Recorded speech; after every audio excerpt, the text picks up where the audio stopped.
We are Odd Logic. We are Odd Logic.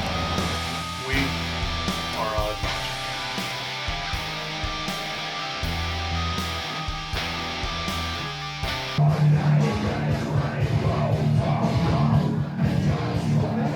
Who do we got in here? He's actually trying to put quarters in the machine. I'm playing Simpsons bowling. Trying to play Simpsons bowling? No, he's Not really, trying I'm to just suck over it. here, He's honestly. sucking Oh, okay. Killer Instinct's on my How play. many quarters does it take? One. Rip Torso, that's a classic Killer Oh Instinct. shit. Apparently we're gonna have a fucking... Why her Timmy so purple? Apparently we're gonna have a... guitar player play. Because he plays sax guitar. Well, no, because it Take ate the my big quarter. titty bitch. Motherfucker. I guess get cursed in the first 5 minutes of the hit. It was Oh, a it doesn't quarter that fucking I found on matter. the ground, so... Instead of getting a COVID vaccine, I ate a quarter too. I'm just kidding. Cinder and Glacius. Oh, wait, you guys actually playing this? Apparently he decided to put a quarter in when he Oh, put a quarter shit! Okay. Killer Instinct. All right, well, while he's playing that, let me interview the rest of you guys, I guess. in. Anthony has forgotten once more. He's like bitch gay. Anthony's I don't getting blame him. right now too. I don't blame him. Oliver from Moon Ruins just bought a Killer Instinct arcade cabinet for his house, and Wow, you suck. Yeah. He's already lost some ground. it's got Killer Instinct 1 and Gold. Both in the same machine, and like a third game. It's awesome. So, all right, so let me ask you this. Who are you guys? We are Stormtoker from Lexington. Stormtoker Kentucky. from Lexington, Kentucky.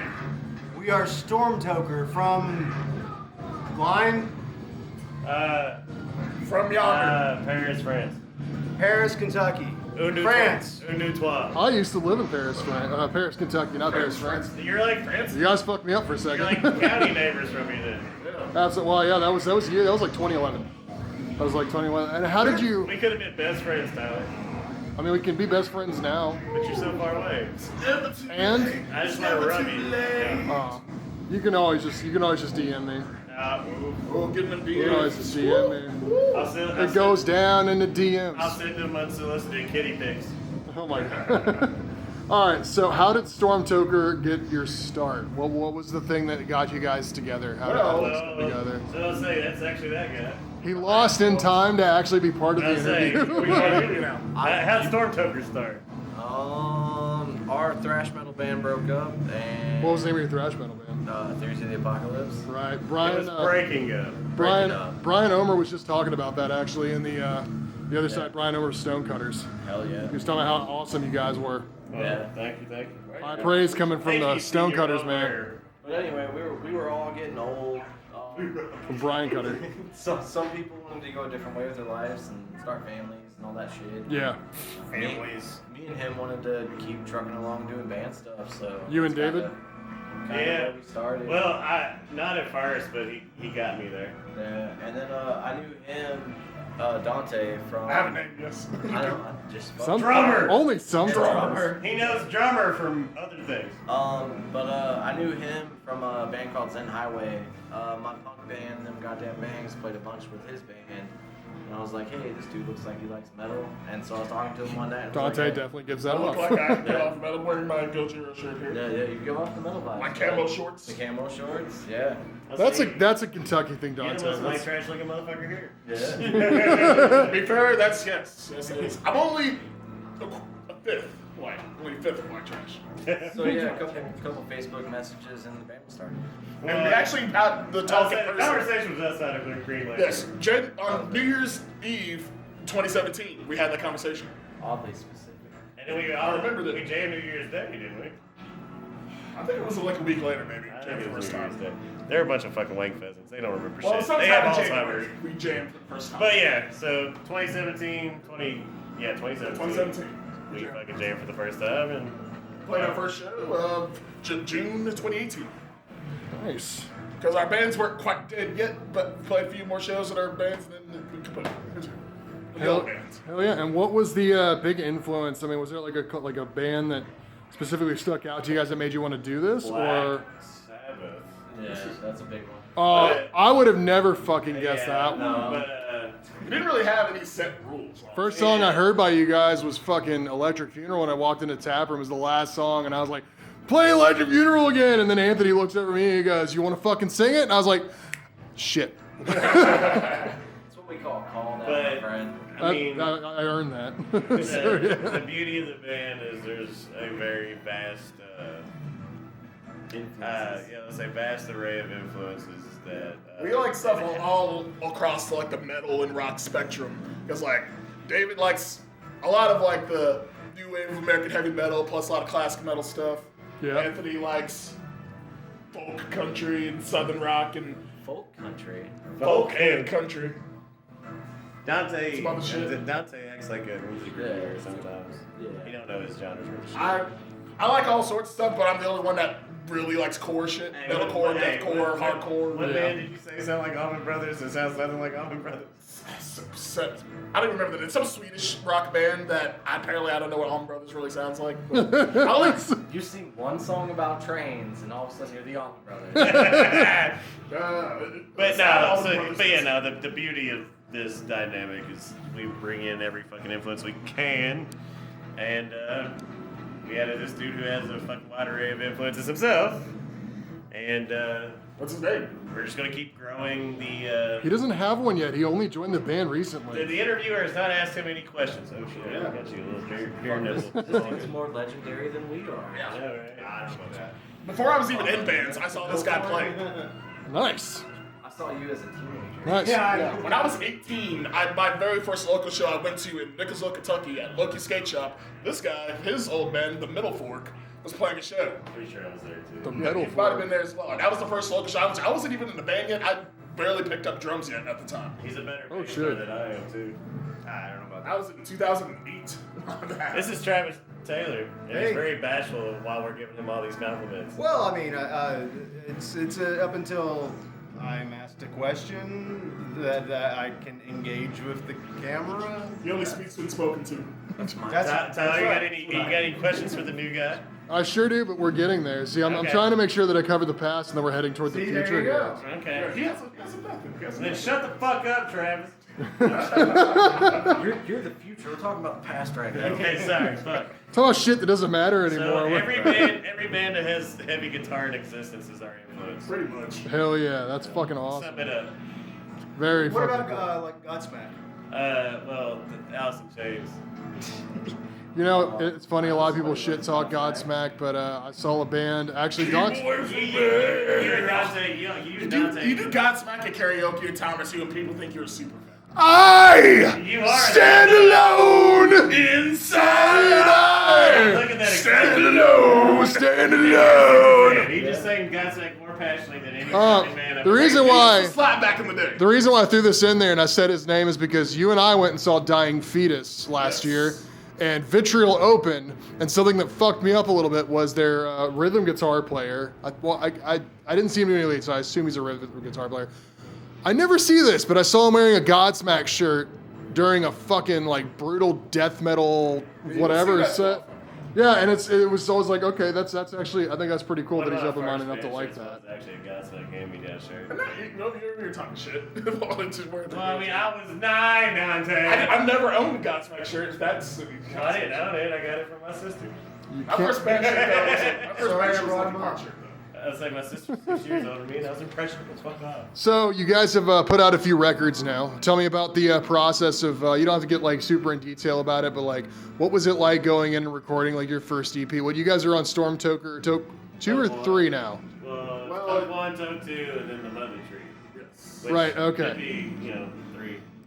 It depends on the lore and how the fans feel. Eventually, But yeah, maybe no, it'll be considered 3. We just got really high a lot and turned the amps up. No shit. And it just came out. Toker It was is in the fucking fucking name. wild. Now, the first one had a lot more like straight metal influence, I feel. Yeah. We're just coming out of a thrash fucking metal band, and he ain't even really. He been in a few metal-ish bands. Like the but- first few bands are kind of like '90s grunge leaning type of stuff. So Toke 1, and that whole process, we kind of we went in only trying to record 3 or 4 songs. We came out with 6. Or actually, we came out with 7 because we did Electric Funeral too. Yeah, we did do like you say we did So something. honestly, fucking Toke 1 was a happy accident. Yeah, we were way more prolific than we thought we were going to be with Toke 1, because he came in and everyone was it 3 songs? We weren't even talking about a release. No, we were just trying to get a few I singles was saying, out. we were just trying to get some fucking shit out, and then we recorded 7 songs in the process, and we were trying to record like 4. Yeah.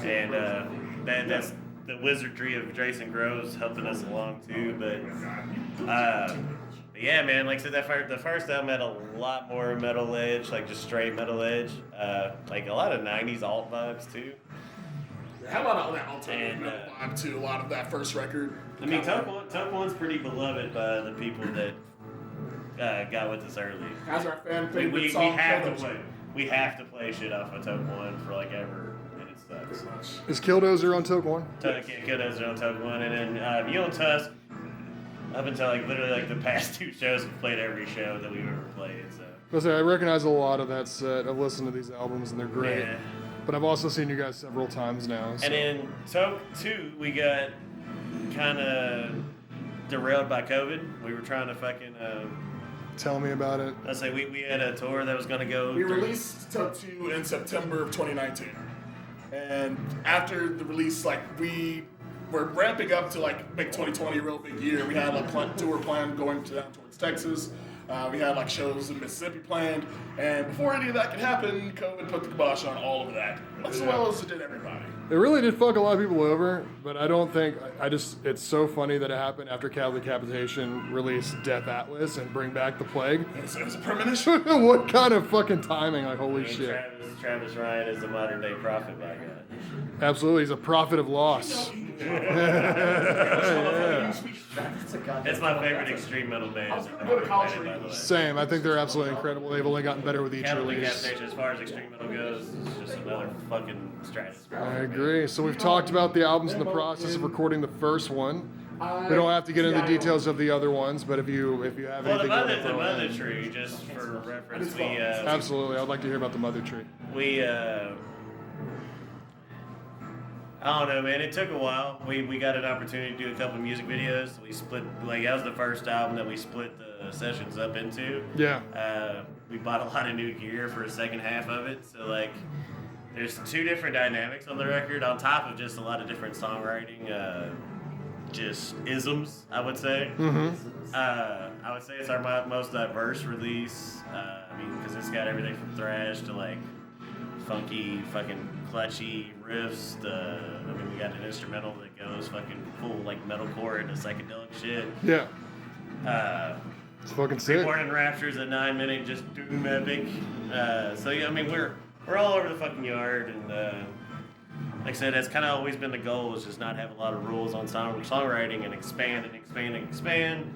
I think we did that for the first 3 albums, and then now we're writing new material with the keys and sax, and it's just going to expand that much more. Absolutely, which brings us to... Travis! Hey, what's up? Hey, you're a person. Now I'm asking you questions. Okay. So let's talk about your background a little bit in music.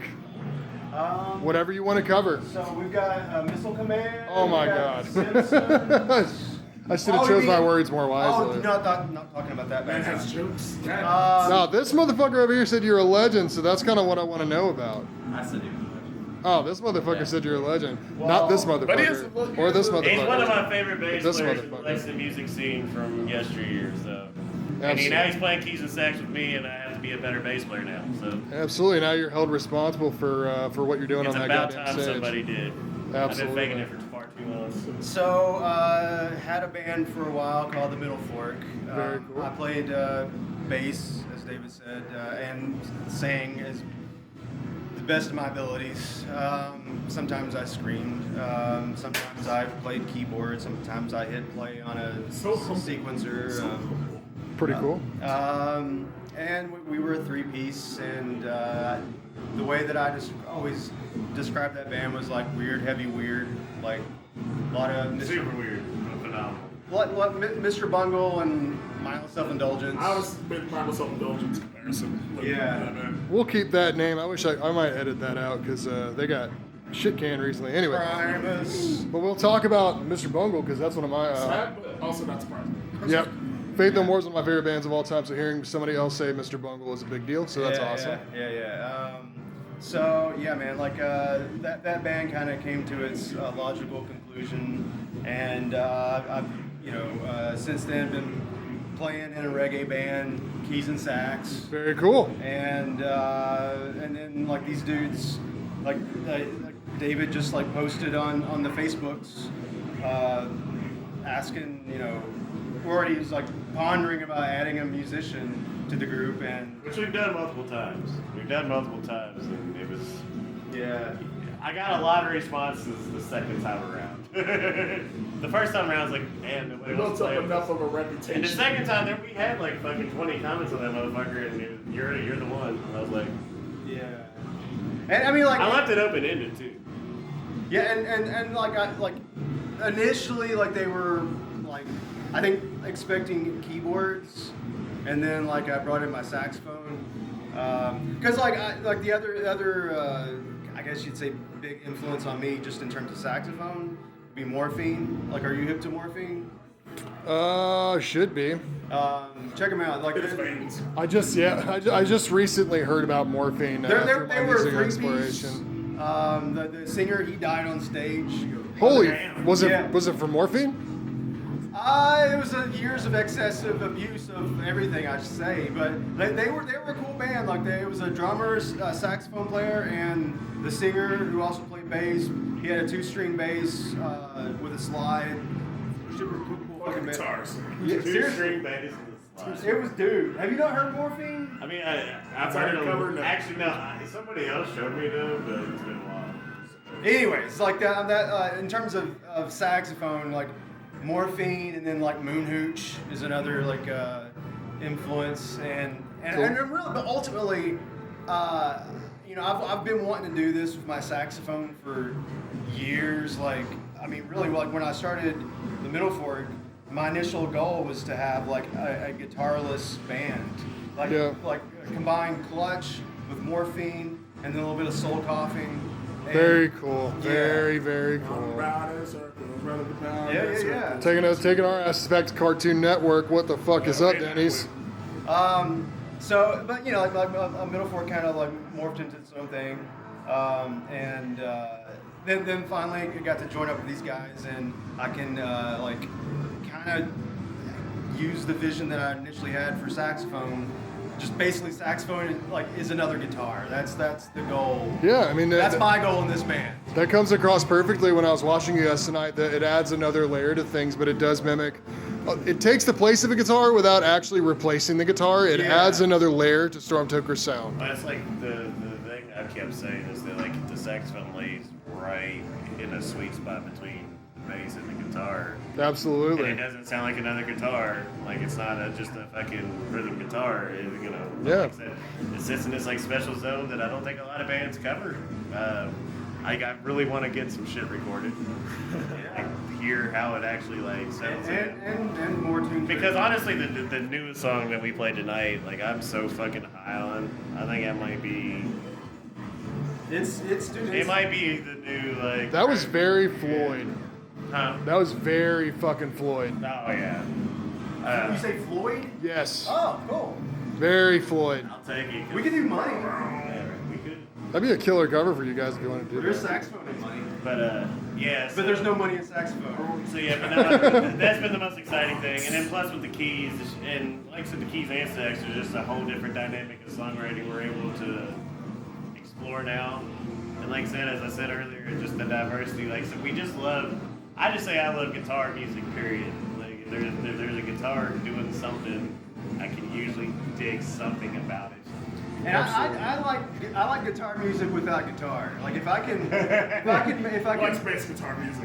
if I Anthony, you're on your way out, bro. no, It's alright. You have a response to that? How are you feeling right now? Anybody want to join an outlaw country band? There you go. That's gonna be his side project coming up soon. God, I hope this doesn't come true because I'm gonna feel like an asshole for breaking up the band.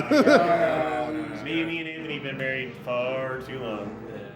I'm really glad to Like, hear there that. You guys actually are a had great There actually combination. had to be papers filed and shit for us to break up. Very cool.